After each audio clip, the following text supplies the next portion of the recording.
Di ketinggian, hidup dan maut bersisian dalam tarian sunyi di pucuk kelapa yang bergoyang pelan. Tak ada tali, tak ada jaring, hanya genggaman erat dan doa yang teriring. Tapi satu pijakan yang keliru, satu embusan angin yang mengganggu, bisa mengubah takdir dalam sekejap waktu. Sampai sebuah suara pecah di udara. Kalau dari masyarakat sekitar itu kira-kira ada nggak Pak yang pernah jatuh? Lalu dengan napas panjang, seseorang menjawab, Ya banyak. dan tak semua bisa pulang ke rumah.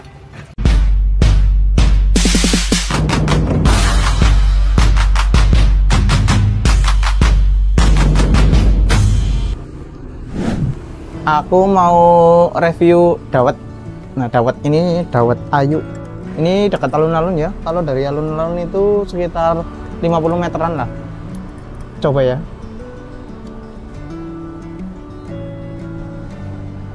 Kalau dawet itu sebenarnya jujur dawet yang disebut dawet ya.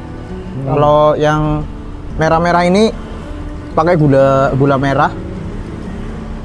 Terus pakai es, pakai santan. Pernah dengar istilah manisnya gula, pahitnya perjuangan? Itu bukan sekadar kata-kata, tapi kenyataan bagi petani nira di Indonesia. Setiap hari, mereka memanjat pohon kelapa yang tingginya bisa lebih dari 15 meter, tanpa alat pengaman, hanya berbekal keterampilan dan keberanian. Sekali terpeleset, nyawa taruhannya. Kita bakal ke Kebumen, daerah yang dikenal sebagai produsen gula nira terbesar di Jawa, buat lihat langsung proses penyadapan nira dan tantangan yang dihadapi petani. Apakah ada harapan agar mereka tetap bisa bertahan? Kenapa generasi muda enggan meneruskan profesi ini? Ikuti terus.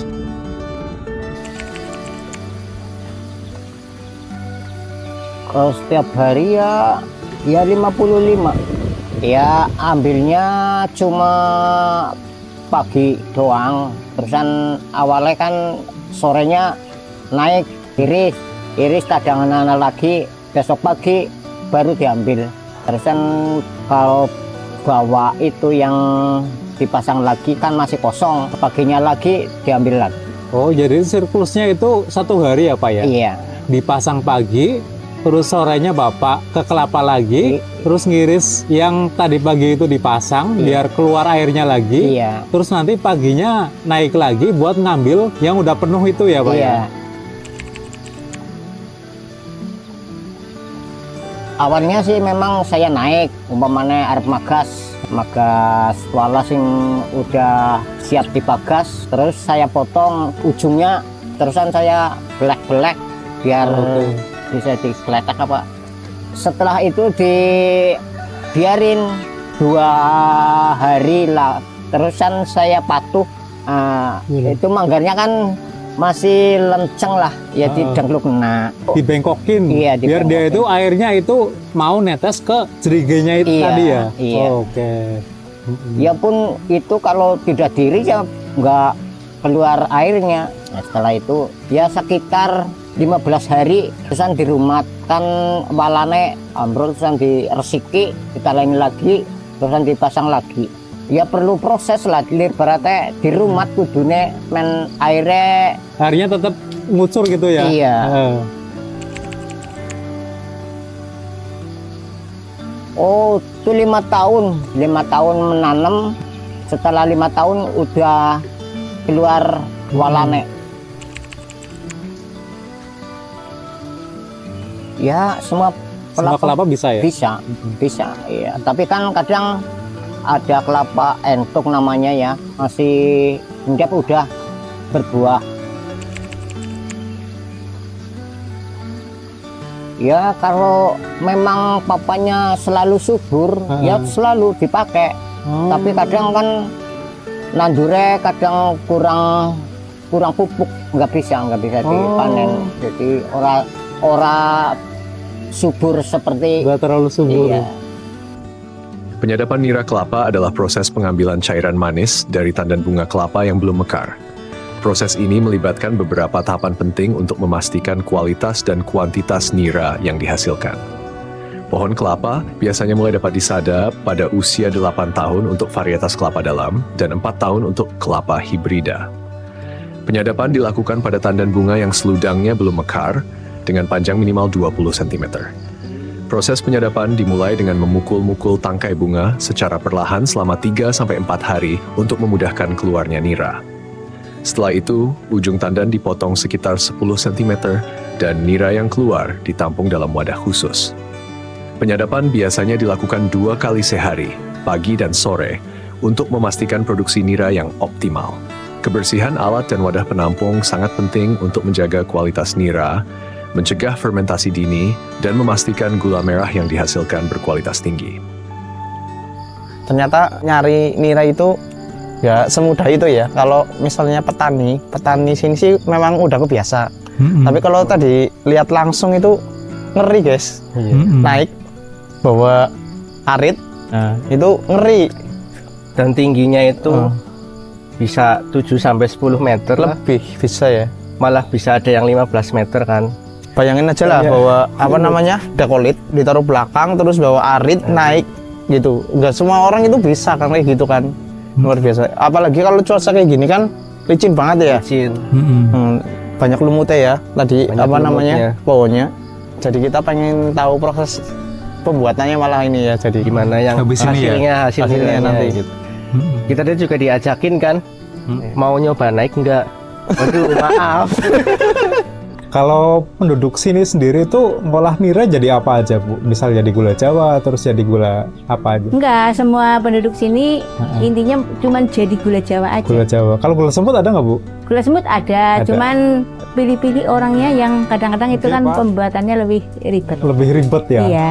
Kalau untuk pengolahannya sendiri, kalau untuk jadi gula Jawa itu biasanya nira itu diapain proses awalnya, Bu? Oh, proses awalnya ini kan tadi ini ya, yang didapatkan terus dimasak. Ini yang baru, yang baru tadi pagi, iya. Oh, yang baru tadi pagi. Nah, ini kan cara anunya belum mendidih karena apinya belum apinya nggak gede, nggak besar sih.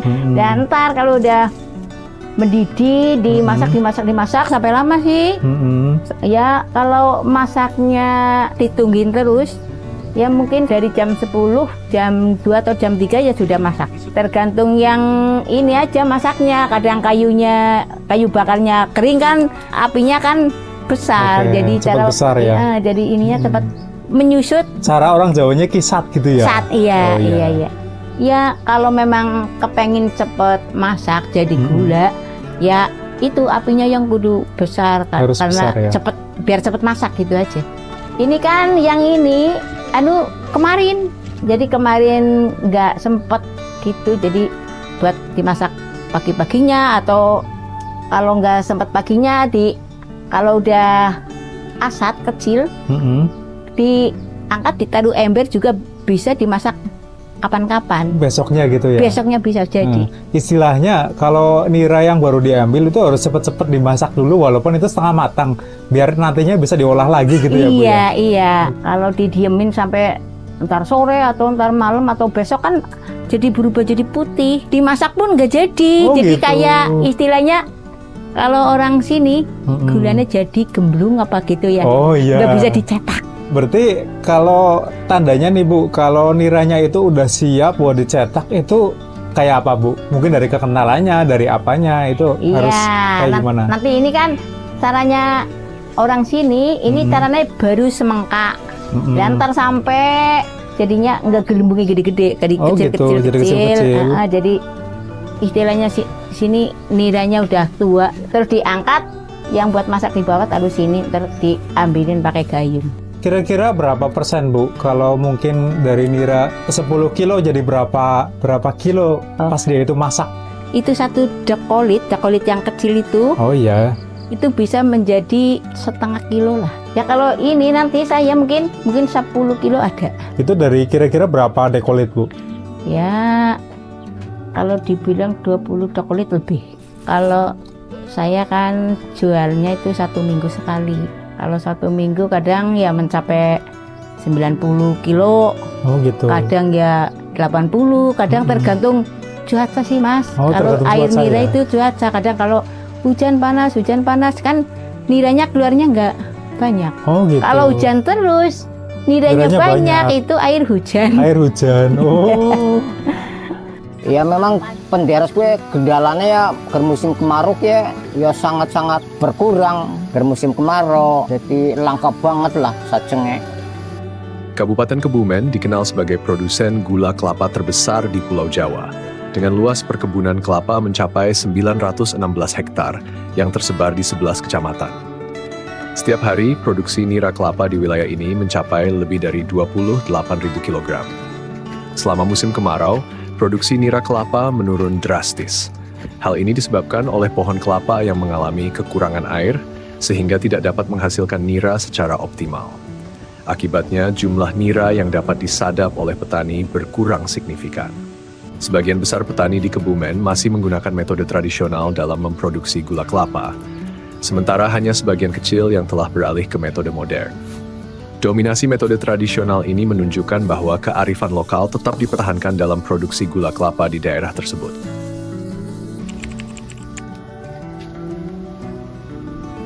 Dan akhirnya Mas penerusnya kayak bayarin jenengan beri pada Perantau. Iya. Betul, Cilacap pun kata sini. Iya, jadi masuk sama tukang deresin sepuh-sepuh cara belum deres mungkin langka juga kayak nongering. Emang tuku kan lu beneran sih gua deres. Iya, padahal dia orang sing tukang ngarit bareng juga. Bibi mami di aduk-aduk Mas, kalau diaduk-aduk ya caranya apa ngubur apa ya, jadi kok apa ini kemarin ya kosong. Bibi ini merakut ini merak. Dan terus ya Mas kayak gitu golek apa caranya nang pinggir di titik nang pinggir garing gue ya nus kena kuda ceci. Kadang-kadang anak-anak sing ya cara istilahnya nakanya gudanya gulung apa ya, cara gelem dicetak, cara gelem dicetak terus cara gelem garing. Bukan ngatosi nih berarti ya. Kadang meleleh gue. Nah ini yang udah dicetak, dari pertama cetak sampai dia itu bisa mengeras kayak gini kira-kira berapa lama Bu? Itu juga tergantung kualitasnya gula. Kualitasnya gula. Iya, kalau memang kualitas gulanya bagus, ya nggak ada setengah jam. Nggak ada setengah jam ya? Nggak ada. Nggak ada setengah jam, dia langsung mengeras sendiri gitu ya Bu? Iya, kan udah dicetak terus diantepin lah. Paling seperempat jam juga kalau kualitasnya bagus ya udah mengeras. Penurunan jumlah petani di Indonesia menjadi perhatian serius, terutama dengan dominasi generasi yang lebih tua dalam sektor ini. Data Badan Pusat Statistik BPS tahun 2023 menunjukkan bahwa jumlah unit usaha pertanian perorangan mencapai 29,36 juta, dengan 42,39% diantaranya berasal dari generasi X, usia 43 hingga 58 tahun. Sementara itu, generasi muda menunjukkan minat yang rendah untuk terlibat dalam sektor pertanian. Fenomena ini mengindikasikan bahwa sektor pertanian didominasi oleh kalangan lanjut usia yang dapat mengancam keberlanjutan produksi pertanian di masa mendatang. Kurangnya minat generasi muda terhadap profesi petani disebabkan oleh persepsi negatif bahwa sektor pertanian kurang menjanjikan. Hal ini mengakibatkan penurunan jumlah tenaga kerja muda di sektor pertanian yang dapat berdampak pada ketahanan pangan nasional. Untuk menarik minat generasi muda, diperlukan perubahan persepsi bahwa sektor pertanian dapat menjadi bidang yang menarik dan menjanjikan jika dikelola dengan tekun dan inovatif. Upaya seperti pengembangan agroindustri, inovasi teknologi, pemberian insentif khusus kepada petani muda, dan pengembangan pertanian modern dapat menjadi strategi efektif untuk regenerasi petani. Selain itu, proses produksi gula kelapa tradisional juga menghadapi tantangan. Penggunaan alat sederhana dan tradisional membuat proses pemasakan nira memerlukan waktu lama sekitar 4 hingga 7 jam, tergantung jumlah nira yang diperoleh. Faktor-faktor seperti modal, tenaga kerja, jumlah pohon kelapa per hektar, jumlah nira yang diperoleh, dan teknologi yang digunakan memengaruhi produksi gula kelapa. Kendala-kendala ini menambah kompleksitas dalam regenerasi petani nira, mengingat proses produksi yang menantang dan kurangnya minat generasi muda untuk melanjutkan profesi ini. Di sini kan kebanyakan air nira itu diolah jadi gula merah. Dan Ibu Yani ini ngolah air nira beda sendiri nih, jadi gula semut. Ini ada kriteria khusus nggak Bu buat sari nira jadi gula semut? Bedanya sama gula cetak. Iya. Oh iya. Kalau gula ini Kalau niranya sendiri, air niranya itu harus gimana gitu? Atau sama aja? sama aja. Harus yang bagus ya? Harus yang bagus. Terus ini nggak pakai obat ya, pakainya gamping, kapur sirih lah. Oh, kapur sirih. Iya, itu ada kapur sirih. Harus pakai organik ya? Organik, memang organik. Nggak ada obatnya. Dari pemasakan pertama pun yang tadi saya lihat tuh awalnya benar-benar disaring ya Bu ya? Jadi nggak langsung dimasak gitu ya? Disaring dulu, jadi nggak ada kotorannya yang masuk ke ini. Ya, harus bersih. Kalau dari bahan tambahannya sendiri, buat masak gula semut ini ada tambahan lainnya nggak Bu, selain yang tadi? Oh, nggak ada. Nggak.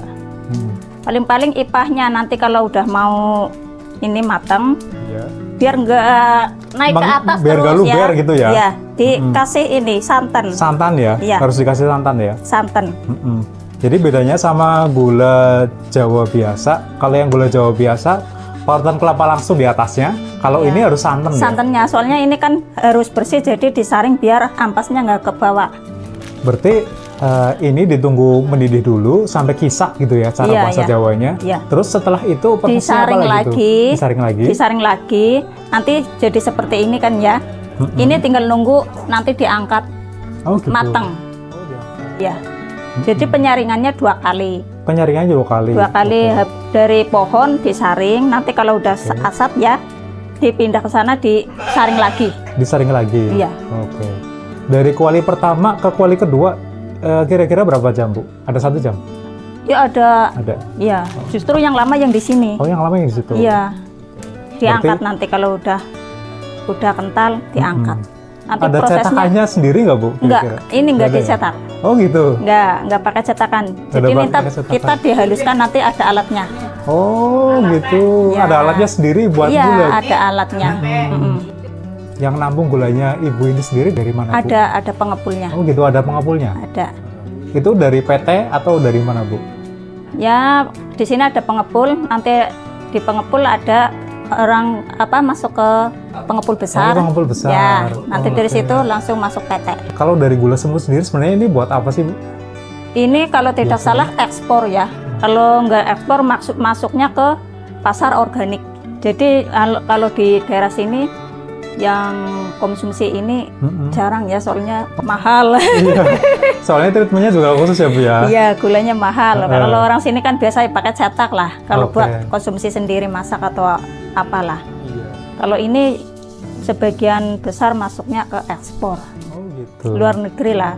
Soalnya kemarin kan ada juga yang dari, kalau nggak salah dari Belanda ya, datang ke daerah sini juga, tapi bukan desa sini, daerah yang sebagian besar bikin gula ini juga. Oh gitu, mereka nyari pemasok ya. Kalau untuk harganya sendiri sebenarnya itu bedanya berapa kali lipat Bu dari gula Jawa selisih biasa? Kalau sekarang gula cetak 17.000. 17.000. Kalau gula ini kan 23,5. Oh, 17.000, 23,5, lumayan banyak ya? Lumayan. Kira-kira 6.500 kan ya? Iya. Lumayan lah. Gula semut juga dikenal sebagai gula kelapa kristal, merupakan produk pemanis alami yang dibuat dari nira kelapa atau aren. Proses pembuatannya dimulai dengan penyadapan nira segar dari tandan bunga pohon kelapa atau aren.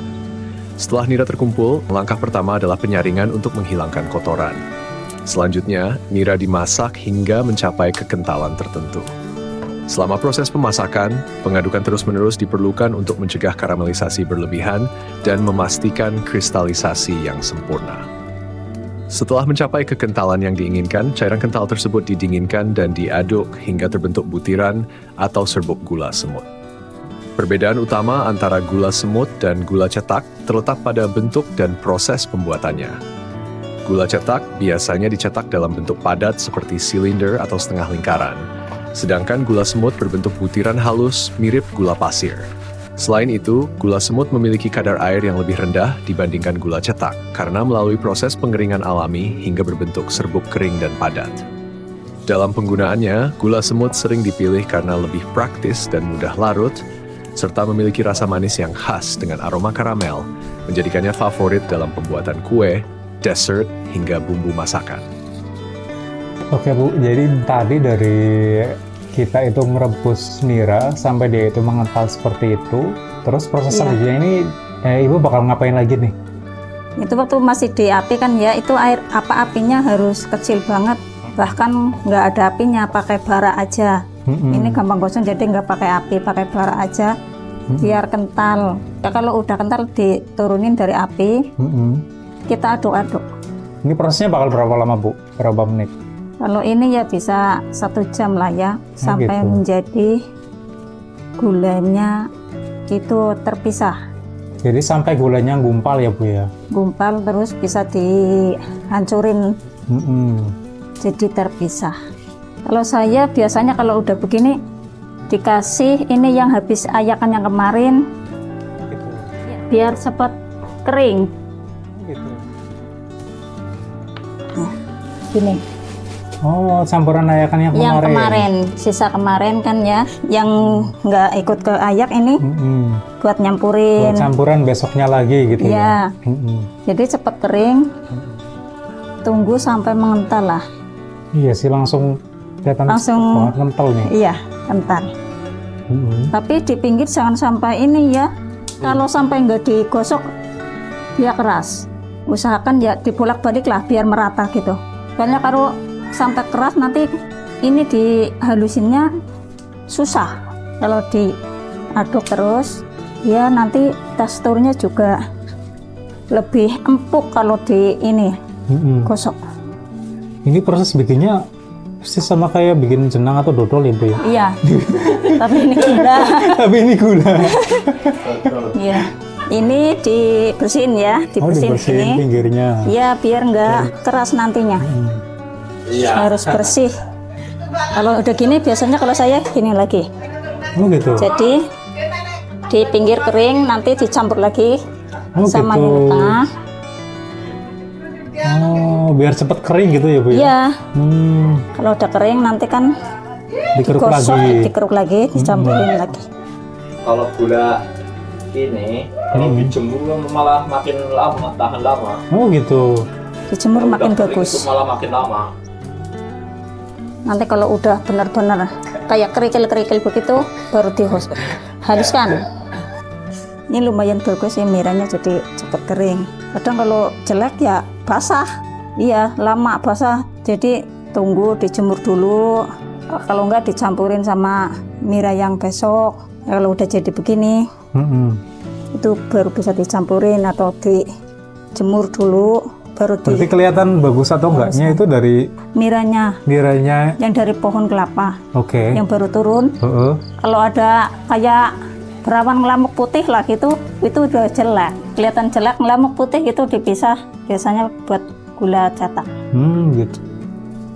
Proses pembuatan gula semut dari nira kelapa melibatkan serangkaian tahapan yang memerlukan ketelitian dan perhatian terhadap detail untuk memastikan kualitas produk akhir. Dimulai dengan pemilihan nira kelapa segar berkualitas tinggi yang sangat mempengaruhi rasa dan warna gula semut yang dihasilkan. Nira yang baru disadap, disaring untuk menghilangkan kotoran, memastikan kebersihan bahan baku.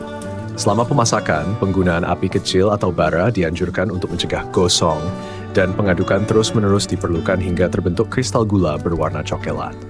Setelah mencapai kekentalan tertentu, nira diangkat dan diaduk hingga menggumpal, kemudian dihancurkan menjadi butiran halus. Faktor-faktor seperti kesehatan pohon kelapa, teknik penyadapan, dan kebersihan alat sangat mempengaruhi kualitas gula semut. Penggunaan bahan tambahan alami seperti kapur sirih membantu menjaga keaslian produk tanpa bahan kimia. Selain itu, proses penyaringan ganda sebelum dan sesudah pemasakan memastikan kebersihan nira, menghasilkan gula semut berkualitas tinggi. Setelah penggumpalan, gula semut dijemur untuk menurunkan kadar air, meningkatkan daya tahan dan kualitas produk akhir. Konsistensi dalam setiap produksi sangat penting untuk menghasilkan gula semut dengan rasa, warna, dan tekstur yang optimal. Kira-kira kalau dari harapan Ibu sendiri, harapan Ibu ke pemerintah tuh gimana Bu? Kalau saya butuhnya alat wajan, ayakan, nama poknya. Kadang cari alatnya kan kalau beli di sini belum tentu ada. Oh gitu. Saringan gitu kan nggak ada dari PT. Oh dari PT. Iya. Kalau bisa gitu. Ya bantuannya gitu alat aja.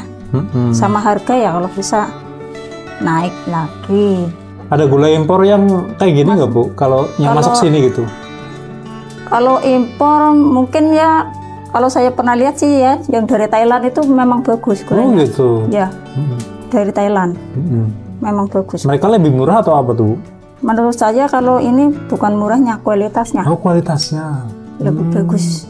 Ya harusnya kalau pemerintah mau nyupport kita ya, kita bisa bersaing sama mereka ya, mereka harus support kita juga gitu ya. Iyalah. Harapannya ya itu ya. Alat lah kalau bisa.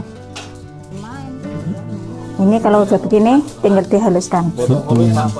Kalau dari masyarakat sekitar itu kira-kira ada nggak Pak yang pernah jatuh kayak gitu? Ya banyak. Itu ada yang nanggung nggak Pak kira-kira? Nggak ada sama sekali, apalagi pemerintah. Jadi harapannya Bapak apa nih ke depannya?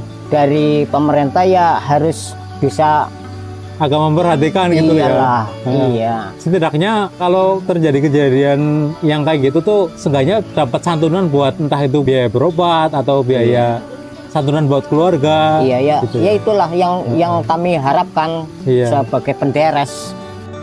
Perbandingan antara metode pengolahan nira tradisional dan modern menunjukkan perbedaan signifikan dalam hal kualitas dan efisiensi produksi. Metode tradisional umumnya melibatkan proses manual yang memerlukan banyak tenaga kerja dan waktu, serta seringkali menghasilkan produk dengan kualitas yang tidak konsisten. Sebaliknya, metode modern memanfaatkan teknologi untuk meningkatkan efisiensi dan konsistensi kualitas produk. Misalnya, penggunaan teknologi pengendalian mutu seperti metode Six Sigma telah terbukti efektif dalam mengurangi cacat produk pada industri gula kelapa.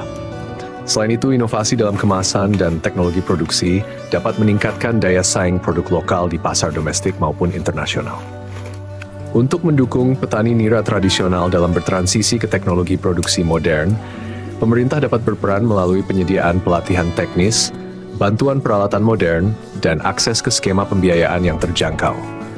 Contoh nyata dari manfaat modernisasi pertanian dapat dilihat pada program pemberdayaan petani gula kelapa di Desa Pernasidi, di mana inovasi kemasan dan teknologi produksi berhasil meningkatkan kualitas produk serta daya saing di pasar. Dengan dukungan yang tepat, petani nira tradisional dapat meningkatkan efisiensi produksi dan kualitas produk, sehingga mampu bersaing dengan produk mancanegara. Namun, pekerjaan sebagai petani nira memiliki risiko kecelakaan yang tinggi, terutama saat memanjat pohon kelapa untuk mengumpulkan nira.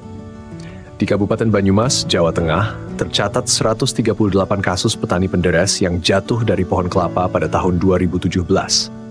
Sayangnya, banyak petani nira yang belum terdaftar dalam program asuransi atau jaminan kesehatan, sehingga ketika terjadi kecelakaan, mereka tidak mendapatkan santunan atau bantuan biaya pengobatan.